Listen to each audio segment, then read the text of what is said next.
Bonjour à tous et à toutes, je suis ravie de vous retrouver aujourd'hui en vidéo pour vous présenter ma sélection de sorties qui m'intéressent pour le mois de janvier. Alors je tourne cette vidéo un petit peu tard et ça fait quelques temps que vous l'avez pas eu sur la chaîne. J'avais pas spécialement pris le temps de d'éplucher toutes les sorties avant et en regardant cette fois-ci je me suis quand même rendu compte qu'il y avait pas mal de choses très intéressantes qui sortaient pour le mois de janvier. Donc voilà, du coup j'avais plutôt envie de vous en parler. Je crois que j'ai noté une quinzaine de sorties à peu près, donc je vais vous parler de tout ça maintenant. Tout d'abord, en date du 5 janvier, il y a deux romans que j'avais notés, j'ai reçu les deux. Tout d'abord de la part de l'école des loisirs, j'ai donc reçu Une pour toutes par Jean-Laurent Del Socorro. J'aime vraiment bien l'effet qui a été mis sur la couverture. C'est l'histoire de Julie Maupin qui est une bretteuse émérite qui se trouve à la cour du Roi Soleil. Et dans toutes les salles d'escrime de Paris, et voilà, c'est un peu un scandale parce que c'est une femme. Qui est franche de cœur, escrimeuse et femme de tête, Julie a le destin d'une libre comète. J'aime vraiment beaucoup le travail de Jean-Laurent Del Socorro, je suis très curieuse de voir ce qu'il a à proposer avec ce roman plutôt adolescent, mais où on reste quand même dans les romans un peu historiques, etc., qui lui correspondent si bien. Et avec ce roman-là, un petit côté de KPDP par-dessus. Ensuite, toujours en date du 5, on a la sortie de Celui qui veille par Louise Erdrich, qui est donc le dernier prix Pulitzer. C'est sorti chez Albin Michel et c'est un récit qui va parler d'un veilleur de nuit dans une usine de pierres d'horlogerie proche d'une réserve. On va parler finalement en fait, de la relation entre les Américains blancs et puis les peuples natifs d'Amérique.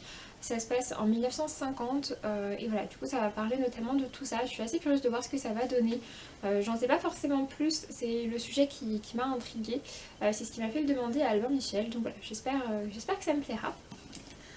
Ensuite, en date du 6 janvier, on a plusieurs sorties très intéressantes, plusieurs auteurs que j'aime beaucoup qui sortent des nouveautés, mais avant toute chose je vais vous parler d'une petite sortie poche quand même, puisqu'il y a eu la sortie des Révoltés de Bohême par Estelle Faye. Si vous me suivez, vous savez que j'aime beaucoup le travail d'Estelle Faye, beaucoup le travail d'Estelle Faye. En l'occurrence ici c'est la suite des Seigneurs de Bohême qui est je pense mon roman préféré d'Estelle Faye. C'est vraiment un roman que j'ai adoré et du coup 2 ans après elle a sorti Les Révoltés de Bohême, en sachant que Les Seigneurs de Bohême a vraiment été écrit comme un one shot, donc on peut tout à fait s'arrêter là.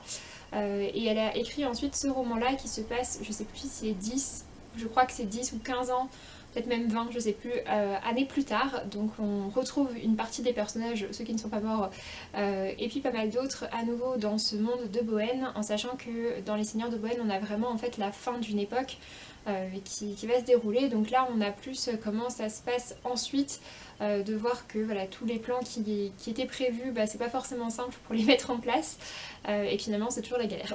On est sur de la fantaisie adulte, des romans sont quand même assez longs, mais voilà, pour ma part c'est vraiment des récits que j'adore. En date du 6 toujours, on a eu une sortie très attendue, je pense que vous n'avez pas pu passer à côté si vous suivez un petit peu sur les nouveautés etc. sur Instagram ou même sur YouTube, puisqu'on a eu la sortie de Concrète Rose par Angie Thomas, donc aux éditions Nathan. C'est également sorti le 6 et on est ici, si j'ai bien compris, sur l'histoire de Maverick, donc le père de Star. Qui est l'héroïne de The Hate You Give, et on va voir du coup lui dans sa jeunesse comment ça se passe, alors que je crois qu'il est déjà un peu dans tout l'univers des gangs et qu'il apprend que sa compagne de l'époque est enceinte. Donc du coup elle est enceinte, à ce moment là c'est quand il sort avec la femme dont j'ai oublié le nom, qui est la mère du demi-frère de Star. Donc voilà, je suis très curieuse de voir, de lire ce roman-là. J'aime vraiment beaucoup les romans d'Angie Thomas, je les ai tous lus. Je sais pas si je vais le recevoir ou pas de Nathan, je l'ai demandé, mais en ce moment, enfin ces derniers temps, parfois ils envoient et parfois ils envoient pas. Toujours en date du 6, un autre auteur que j'aime beaucoup, il s'agit de Philippe Besson qui a sorti son roman Paris-Briançon aux éditions Julliard. On est ici sur de la littérature contemporaine adulte. Et j'ai clairement pas du tout regardé de quoi ça parlait, je sais juste que ça parle d'un train, je crois que c'est un train couchette, un train de nuit, le Paris-Briançon, mais voilà, franchement j'en sais pas plus. Philippe Besson c'est un auteur que j'ai beaucoup aimé dans sa trilogie qui commence par Arrête avec tes mensonges, avec un certain Paul Darrigrand et Dîner à Montréal, le dernier. J'ai également adoré Les Passants de Lisbonne, mais j'ai un peu moins aimé les autres romans que j'ai pu lire de lui, et notamment son dernier. Donc voilà, du coup je verrai bien pour celui-ci ce que ça donne. Philippe Besson écrit à chaque fois des romans qui sont assez courts et plutôt percutants je trouve. Donc voilà, j'espère que celui-ci me plaira. Et puis toujours en date du 6 janvier, pareil, une autre sortie à côté de laquelle je pense que vous avez difficilement pu passer, puisqu'il s'agit de la sortie de L'Or Olympus chez Hugo BD par Rachel Smith. On est du coup sur un webtoon qui est sorti en version papier. Aux États-Unis il y a 2 tomes sortis en version papier, donc du coup c'est le premier qui est sorti en France. Les éditions Hugo l'ont sorti je crois dans un hardback. Qui avait l'air plutôt sympa de ce que j'en ai vu sur les réseaux sociaux et sur internet. En date du 12 janvier, encore 2 auteurs que j'aime beaucoup qui ont sorti des nouveautés. On a tout d'abord Mathias Malzieu avec Le Guerrier de Porcelaine. C'est aux éditions Albin Michel et il y a très peu de choses écrites derrière. Il y a écrit Mon père voyageait beaucoup et rapportait toujours de très bonnes histoires qu'il racontait avec implication et malice. Mais sa plus grande histoire commençait par sa traversée de la ligne de démarcation cachée dans une charrette à foin. Donc voilà, du coup apparemment on va parler ouais, c'est ça, de l'histoire du père de Mathias qui en juin 1944 la guerre et comment est-ce que cet enfant va vivre tout ça. Comment est-ce qu'il va réussir finalement, je pense, un peu à s'échapper du quotidien. Je pense qu'il va quand même y avoir un côté un petit peu onirique, parce qu'on parle ouais, quand même de comment est-ce qu'il arrive à s'échapper par le pouvoir de l'imagination, etc. Donc voilà, à mon avis, par ces points-là, ça va un peu se raccrocher à l'univers de Mathias Malzieu, qui est quand même un univers un peu empreint d'une douce folie, avec un côté un peu mystérieux, peut-être légèrement inquiétant, un peu bizarre, un peu étrange, et avec pas mal d'imagination aussi dedans. Donc voilà. Du coup je suis curieuse de voir ce que ça va donner. De la sortie de Les Enfants de l'Innommé. En l'occurrence ici il propose un récit qui est assez court et qui se tient dans l'univers du jeu vidéo Magic. C'est un jeu vidéo pour ma part que je connais pas du tout simplement parce que je ne joue pas aux jeux vidéo. Mais voilà, du coup Brandon Sanderson a été appelé du coup je pense pour créer en fait un roman dans l'univers de ce jeu vidéo, comme ça se fait assez souvent. C'est pas la première fois qu'il le fait, il avait déjà écrit un roman dans l'univers d'un jeu vidéo dont j'ai complètement oublié le nom. Je vois très bien la couverture moche, je l'ai bien en tête, mais j'arrive pas à retrouver le nom. Et c'est, je pense, le seul roman que j'ai pas trop aimé de Brandon Sanderson. Je trouve qu'en général, Brandon Sanderson arrive quand même à ramener les choses à son écriture et à les faire coller avec son univers, ses univers de fantasy. Donc du coup oui, je suis quand même curieuse de découvrir ce que ça va donner. Et puis Sanderson n'est pas forcément un habitué des romans de fantasy courts. Du coup je suis curieuse de le découvrir et donc il sort directement en poche. Ensuite on passe au 13 janvier et ici aussi j'ai noté un poche et un grand format. On a tout d'abord la sortie en poche du roman La Princesse au visage de nuit par David Brie qui était sorti aux éditions de L'Homme sans nom. Donc ça c'est la couverture du grand format. Ils ont gardé exactement la même pour le poche, mais c'est de moins bonne qualité, donc on va rester sur celle-ci. La Princesse au visage de nuit, c'est un roman que j'ai lu pour ma part de David Brie, c'est un roman que j'ai beaucoup aimé, que je vous recommande vraiment de découvrir. On est ici sur un roman fantastique adulte, il y a quand même des scènes qui sont assez difficiles dedans, on parle de pas mal de choses compliquées, notamment par rapport à une enfance assez compliquée du côté du narrateur. Donc voilà, je préfère avertir sur ces points-là. Et puis, toujours en date du 13 janvier, on a la sortie de L'éveil des sorcières, le tome 3, donc, qui s'appelle Le rival de Rajan. C'est par Cordelia et ça sort aux éditions Scrinéo. Pareil pour celui-ci, je ne sais pas si je vais le recevoir ou pas, puisque comme je disais, je suis plus partenaire avec Scrinéo, sauf qu'ils nous ont demandé s'il y avait un roman qu'on voulait recevoir. On est sur une série qui se passe dans un collège, donc avec un point de départ tout à fait contemporain, qui parle du coup voilà, du quotidien dans un collège, sauf que dans ce collège il y a a priori donc 3 élèves qui sont des sorciers, qui sont des sorcières en fait, et un professeur du coup qui va voilà, un peu les instruire et les amener dans ce monde de la magie, en sachant que tout ça doit être voilà, assez caché du monde extérieur. Toujours en date du 13 janvier, j'ai noté la sortie de Kif Taras par Rokhaya Diallo et Grace Lee, c'est aux éditions First. Il s'agit en fait au départ d'un podcast qui parle du coup de toutes les questions raciales. C'est un podcast dont j'ai vraiment entendu beaucoup de bien. Je crois que j'en avais écouté peut-être 1 ou 2 épisodes, mais j'avais pas plus creusé que ça. Je suis pas forcément une grosse habituée du format des podcasts. Mais en tout cas je suis très curieuse de voir ce que va donner ce récit-là. Ensuite en date du 14 janvier, donc aujourd'hui pour moi quand je vous filme cette vidéo, j'ai pas vérifié, j'ai envie de vérifier tout de suite maintenant si vraiment ça y est c'est la bonne date de sortie. C'est un récit qui a été repoussé depuis je pense quasiment un an. Si ça y est c'est la bonne date de sortie, je vais foncer directement pour aller l'acheter. Voilà. Puisque du coup il s'agit de la sortie du tome 3 et donc du dernier tome de la bande dessinée Harry par Katmos James et Rolling Pen. C'est une série de bande dessinée que j'ai beaucoup aimée pour les 2 premiers tomes. C'est publié aux éditions des Bulles dans l'océan et c'est en fait une bande dessinée qui se passe à Madagascar. Les 2 auteurs-dessinateurs sont originaires de l'île et du coup voilà, c'est une histoire en fait qui parle d'une jeune fille. Bon bah j'ai gagné le droit à un petit peu de montage sur cette vidéo, même si j'avais prévu au départ de pas la monter, tout simplement parce que comme vous avez entendu, mon facteur a sonné et en fait il est venu m'amener ce roman là.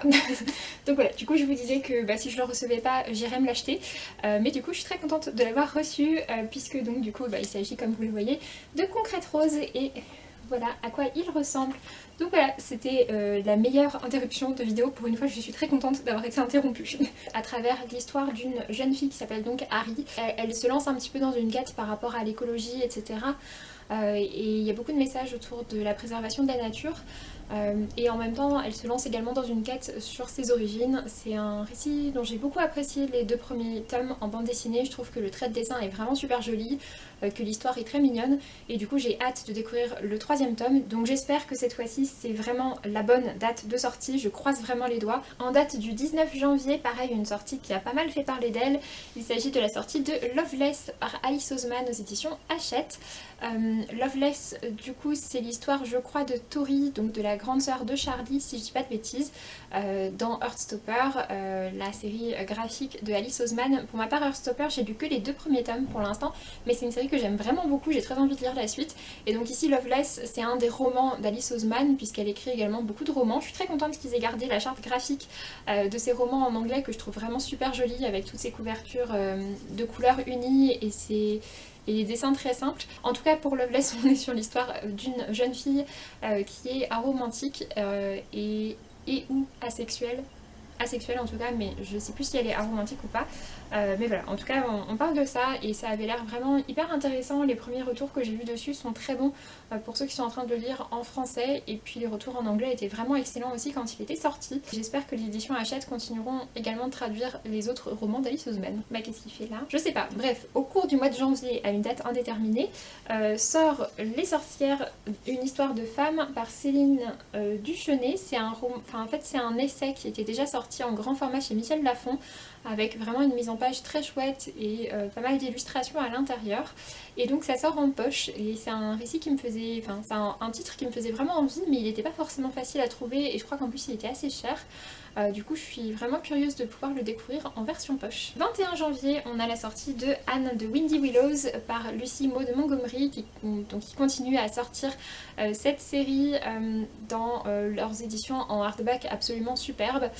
J'ai lu pour ma part le premier tome que j'ai vraiment bien apprécié, j'ai le 2e tome juste à côté de moi qu'il faut que je découvre bientôt, et donc celui-ci c'est le 4e qui sort donc au mois de janvier avec cette couverture toujours aussi sublime.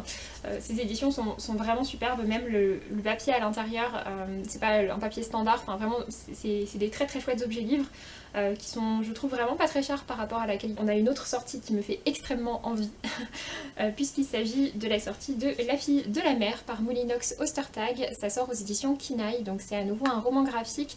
C'est par l'autrice de la série Le Garçon Sorcière, qui est une série de comics jeunesse que j'ai vraiment beaucoup appréciée. J'aimais beaucoup le dessin, j'aimais beaucoup les messages autour de la diversité, autour de la différence, de l'acceptation, etc. J'ai trouvé ça vraiment superbe. Pour celui-ci, je crois que c'est un one-shot et vraiment j'ai hyper hâte de le découvrir. Je sais absolument pas de quoi ça parle, mais voilà, j'ai envie de le découvrir. En date du 25 janvier avec Le Grand Monde par Pierre Lemaître, ça sort aux éditions Calman Levy, donc apparemment il a cessé de publier chez Albin Michel. On est ici sur un roman plutôt contemporain, historique. J'ai vu que ça parlait de pas mal de choses différentes mais j'ai pas forcément très bien saisi le résumé. Je pense que je vais gentiment attendre de voir quelques retours dessus pour voir si ça me tente ou pas. De Pierre Lemaitre j'ai beaucoup aimé Au revoir là-haut, mais j'ai eu un peu plus de mal avec Couleur de l'incendie et encore un peu plus de mal avec Miroir de nos peines. Donc cette trilogie de l'entre-deux-guerres. Une dernière sortie en date du 26 janvier, on a la sortie des temps ultramodernes par Laurent Genefort aux éditions Albin Michel Imaginaire. J'aime vraiment bien ce que publient les éditions Albin Michel Imaginaire. Donc voilà, j'étais très curieuse de découvrir celui-ci. La couverture m'avait vraiment bien tentée quand il l'avait annoncé. Voilà, je vais vous lire juste le début du résumé. En débarquant à la capitale en quête d'un emploi d'institutrice, Renée est loin de se douter qu'elle va tomber sur un martien blessé. Voilà. Mais ce pari-là n'est pas le nôtre. Grâce à la découverte de la cavorite, un métal miraculeux, les voitures volent, les paquebots transcontinentaux appontent aux 4 tours Eiffel parisiennes et Mars est une destination comme une autre. Voilà. Donc on est sur du steampunk avec un côté un petit peu barré quand même je pense, avec cette histoire de martiens, etc. Je suis assez curieuse de voir ce que ça va donner. Je crois que Laurent Genefort c'est un auteur, ouais c'est ça, c'est marqué, c'est l'auteur d'une 50aine de romans. Et notamment il a reçu 4 grands prix de l'imaginaire, etc. Enfin bref, c'est un auteur quand même assez connu dans le domaine de l'imaginaire, mais pour ma part je crois pas l'avoir déjà lu. Donc voilà, ce sera l'occasion de découvrir. Sur ce, j'en ai donc fini avec cette vidéo, j'espère qu'elle vous aura plu. Vraiment pour ma part j'ai fait juste une petite sélection par rapport à tout ce qui sort au mois de janvier. Il y a beaucoup plus de sorties que ça.